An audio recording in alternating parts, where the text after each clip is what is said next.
All right, as we started talking about in class, our very last chapter is all about civil rights. We've talked about the difference between civil liberties and civil rights and what civil rights are, and I do just want to run you guys through an overview of civil rights movements and areas that have been addressed, different minority groups that have been helped through different civil rights legislation and court cases over time. So the first one that we'll look at is the African American Civil Rights Movement. This is kind of our mainstream civil rights movement that I'm sure you guys have talked about in your previous classes, and again, hopefully looked familiar as you were reading through. We kind of have three, major eras of civil rights for African Americans. One starting in the slavery through all end of Civil War, pre-Reconstruction era. Another that is rooted in that Reconstruction through resegregation area, things that happened through Jim Crow laws and changes in the South after the end of the war. And then finally, the civil rights movement of the 50s and 60s overall. Most of what we're trying to address through the civil rights movement here is obviously one, racial discrimination that is deeply rooted in the era of slavery and segregation in the South, and then also education and voting rights. So those are really the big areas that we're trying to address through this mainstream civil rights movement. The civil rights movement itself as an era had many important victories through civil disobedience and various court rulings and pieces of legislation that we'll be looking at in more detail in your court case sheets. Going back to kind of the era of slavery, we had 250 years of legal slavery in this country. The economy of the South was based on unpaid labor, and plantation owners had a lot of political influence at this time. Slave owners, plantation owners wanted to make sure that laws were favorable to them and to their ownership of slaves, which was the backbone of the economy in the South at the time. We had a couple important Supreme Court cases during that time. The Scott v. Sandford case was one that basically said that slaves had no legal rights. And then Congress, with the Missouri Compromise, had tried to, at least even in lead up to that and lead up to the Civil War, tried to say where slavery could and could not exist.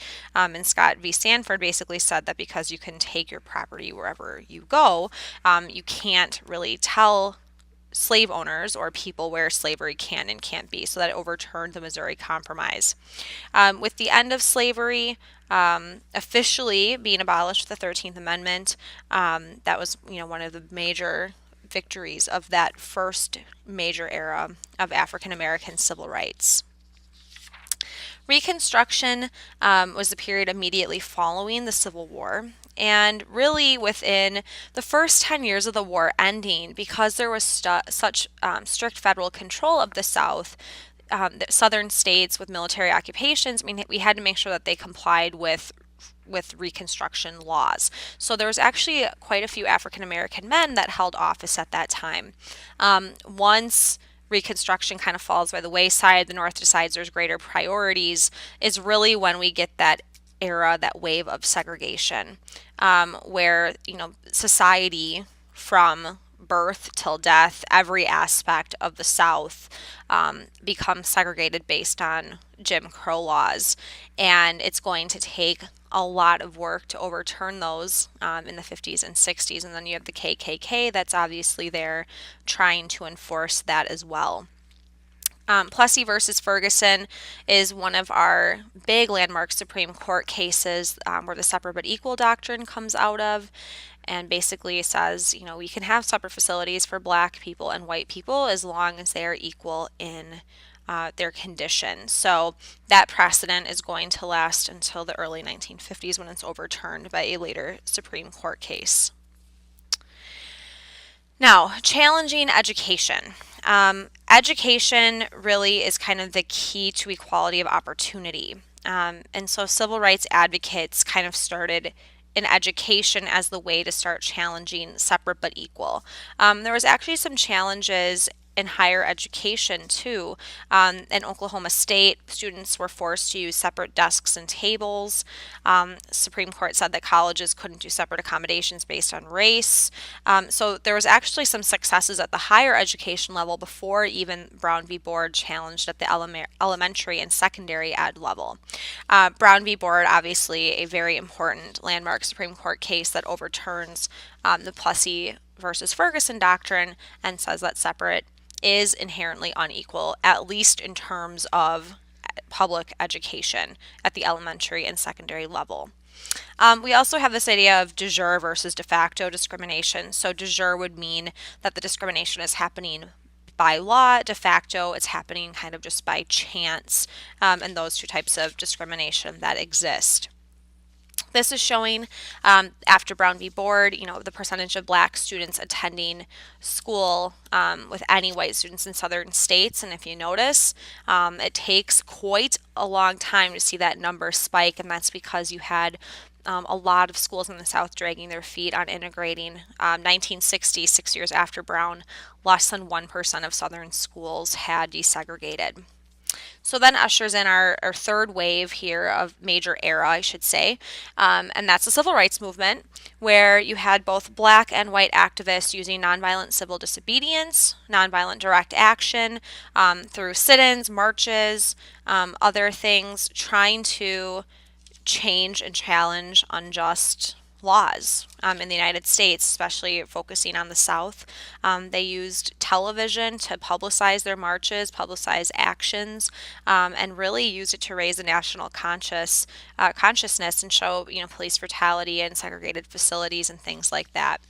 A couple of the crowning achievements of the civil rights movement were the Civil Rights Act of 1964, which ended private sector discrimination, among other things, discrimination by the state and local federal government, and then discrimination in housing was addressed as well. When it comes to voting rights, with the 15th Amendment, you could not be denied the right to vote based on race. Obviously, that was applying to then black men at the time, but there are many ways that southern states tried to get around this amendment through literacy tests, poll taxes, grandfather clauses. There was something called the white primary, where only white people were allowed to vote in the primary. It was a pretty effective way of making sure that no black candidates would be able to get very far, and then other intimidation techniques to keep black people from voting as well. Barriers to voting rights were brought down during the civil rights movement. The 24th Amendment, no poll taxes in federal elections. The Harper versus Virginia Board of Elections challenged the use of poll taxes in state elections as well, and found that that was also unconstitutional. And then the Voting Rights Act of 1965 formally ended most forms of racial discrimination in voting. Some of the major provisions actually were that there would be federal oversight of elections taking place in several southern states. Some provisions of the Voting Rights Act are still in place today. Some actually have been overturned in this decade, especially requirements that there be federal representatives in southern states on election days and things like that. Now, while we are most familiar with kind of this mainstream African American civil rights movement, it is definitely not the only minority group who has launched their campaign for civil rights. And I'll walk you through very briefly some of these other minority civil rights movements as well. Native Americans, they are our oldest minority group. They inhabited the United States before colonists arrived, European colonists. There are about 6.3 million Americans today that have some Native American ancestry, and their story really is one that is a history of poverty and discrimination, from the reservation system to boarding schools for kids, through the Dawes Act, trying to eliminate Native religion, language, and things like that. And there was kind of two phases to this too. One where we put Native Americans on reservations, and the second step was then to try to blend them into U.S. society.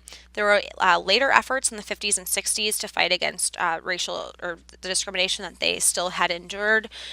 Things like the occupation of Alcatraz Island, Wounded Knee 2, and there were some gains made there, but generally speaking, many Native Americans today still live in poverty, especially those that live on reservations. Hispanic Americans, they are our largest minority group currently, 51 million Hispanic Americans, making up 16% of the population. Most of that population is concentrated in southwestern states like New Mexico, Texas, Arizona. And they also faced a lot of discrimination, especially, 50s, 60s. So when we're talking so much about that mainstream African American civil rights movement, Hispanic Americans were facing a lot of the same segregation and discrimination that African Americans did. And so in the 50s and 60s, they kind of launched their own campaign, and they're going to use tactics very similar to that of the African American civil rights movement. Texas versus Hernandez, 1954. This was the first and only Hispanic American civil rights case, and essentially helped to determine that Mexican Americans and other minority racial groups also have equal protection under the 14th Amendment, not just African Americans. Illegal immigration, a lot of our conversation today about Hispanic Americans focuses on illegal immigration, partly because they're the largest minority group, also because they make up a majority of illegal immigration to the United States right now. There have been some conclusions with illegal immigration that the children of illegal immigrants can attend public schools. They can't be denied an education. But there still really is no great consensus on national policy. So states are kind of making their own policies with illegal immigration, which sometimes conflicts with national policy. And going back to first semester, that creates some federalism issues as well. Asian Americans, they are our fastest growing minority group. There are 17 million Asian Americans today, 6% of the population. They also face discrimination in education, jobs, housing, and naturalization, meaning the process of gaining citizenship. The biggest Supreme Court case to know about with Asian Americans would be that of Korematsu versus the United States, which Fred Korematsu challenged the internment of Japanese Americans during World War II. There was about 100,000 Japanese Americans interned, and at the time of the Supreme Court case, the Supreme Court found that internment was constitutional. And starting in the 90s, there's been a formal apology and compensation program to living victims for their lost property during that time. Arab Americans and Muslims, we say that they're, the most feared minority right now, just given the global age of terrorism that we live in, and a lot of that has been on the rise since 9/11. We have 3.5 million Arab Americans and 6 million Muslims living in the United States. I do like to point out that not all Muslims are Arabs. Not all Arabs are Muslims. Arab is more of an ethnicity. Muslim would be the religion. And they face a lot of discrimination, especially in housing and employment. And again, a lot of it is fear motivated in the wake of the 9/11 terrorist attacks. Women. I would definitely say to pay close attention to the section in your book if you haven't already.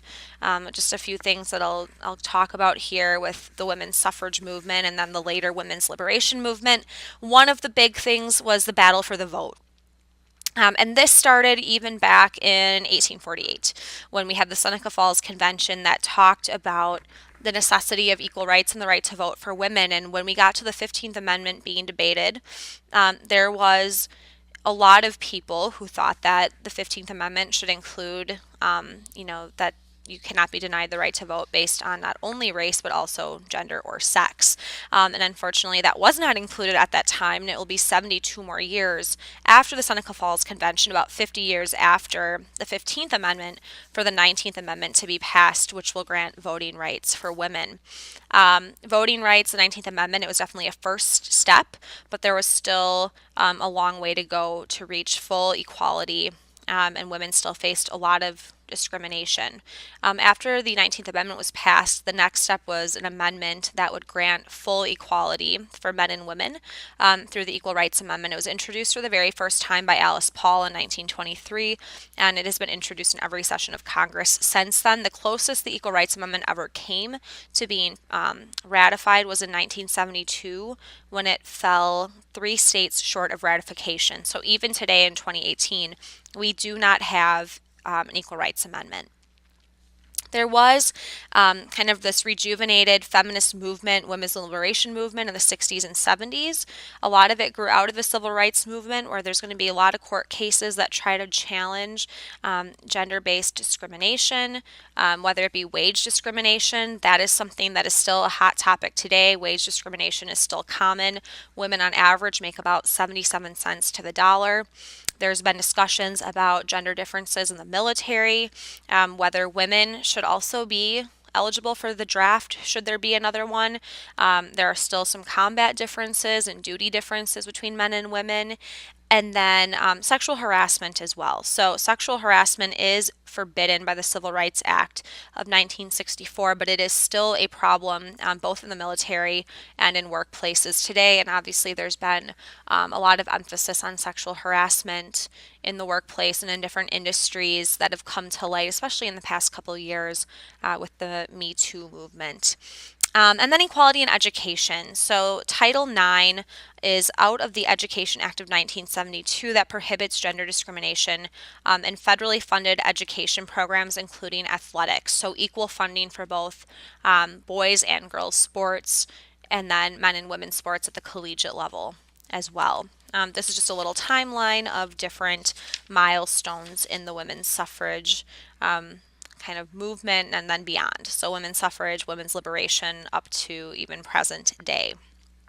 The graying of America and age discrimination. So age is not an inherently suspect classification, so there's a little bit more leeway on having stipulations and hiring or legislation that revolves around age than there are things like gender or race. But nonetheless, there is some age discrimination in this country, and we have a growing population of old people. We have 40 million over the age of 65, and that is 13% of our population, and then 5.5 million over 85. And that is growing, again, due to greater health care and people living longer. And we've talked about the impact of that. That growing or graying population in terms of Social Security. We've talked about the problems there. And then age discrimination, because it's not an inherently suspect classification, age discrimination can be harder to prove, and there's limited protection for it in the law. So generally speaking, if an employer can show that age is reasonably related to do a job well, then employers can impose age cutoffs or mandatory requirements for retirement age. Rights for people with disabilities. So basically, there's both direct and indirect discrimination here. One of the big problems in the 60s, 70s, when this movement kind of gathered steam, was accessibility issues, meaning that it was hard for people with disabilities that were perhaps in a wheelchair to access public accommodations, public buildings. And so one of the things that is going to happen here is that they're going to put pressure on the federal government to require accessibility to all public buildings. So in 1973, one of the first milestones here was that a physical disability, disability in general, was added to a list of groups protected from discrimination. And then from there, things kind of pick up steam. So we have the requirement, through the Americans with Disabilities Acts, that employers have to make accommodations for disabled access, prohibited employment discrimination for the disabled. We had to have wheelchair ramps, braille signs, greater equality, and make sure that there's a concerted effort for equal access. The Education of All Handicapped Children Act of 1975 said that all children are entitled to a free public education appropriate to their needs. And then LGBTQ rights. This has been a minority group that has probably faced one of the toughest battles for equality. There's been a lot of legal barriers to equality, but also targets of violence and bullying. The gay rights movement, the LGBTQ rights movement, has its roots really back in the late 60s, 70s, starting with the Stonewall riots in New York in 1969. It was really the starting moment of the gay rights movement. There was a raid on a gay bar in New York City, and raids were common on gay bars, but the patrons at Stonewall resisted, and it kind of sparked the movement. Other things along the way is, Boy Scouts being able to exclude gay scout leaders, don't ask, don't tell. But those are things that have been kind of evolving over the years. And then most recently, important Supreme Court case is the Obergefell v. Hodges case, which granted the right of same-sex couples to marry nationwide. Affirmative action. So affirmative action programs were put in place as a result of the civil rights movement in the 1960s, which basically wanted to give precedence to applicants who were members of groups that had previously been discriminated against. So women, minorities, and it was supposed to redress past discrimination, racial discrimination, gender discrimination, and help increase equality of results. So whether it be jobs, promotions, school admissions, that women and minorities had a greater chance of being accepted or hired because they were groups of people that had trouble with those areas earlier on. So some types of affirmative action programs would have a quota where you had to have, a certain X number of racial minorities working for you, X number of women being admitted into this college. That would be a quota. Sometimes there were also special rules where there were lower standards for certain groups of applicants.